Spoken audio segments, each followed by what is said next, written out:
ఇచ్చినటువంటి కాలం దాటిపోయింది.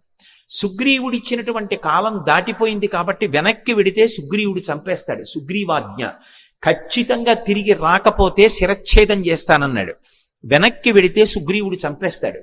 అందుకని వాళ్ళకి బ్రతకాలనుంది, కానీ బ్రతకడానికి మార్గం లేదు. ఇది సుందరకాండ ప్రారంభం. కష్టమన్న మాటకి చిట్ట చివరి స్థితి ఏది అంటే బ్రతకాలని ఉన్నా ఇక బ్రతకడానికి మార్గం లేదు. అంత పెద్ద కష్టంలో ఉన్నారు. వెనక్కి వెడితే సుగ్రీవుడు చంపుతాడు. ముందుకు వెళ్ళడానికి మార్గం తెలియదు. సీతమ్మ ఎక్కడుందో జాడ తెలియదు.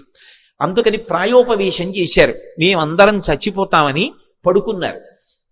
మేమేమి ముట్టుకోం, మా అంతటా మా శరీరాలు పడిపోతాయి, లేదా క్రూర మృగాలో పక్షులో ఏవో వచ్చి మమ్మల్ని చంపేస్తాయి, తినేస్తాయి అని పడుకున్నారు.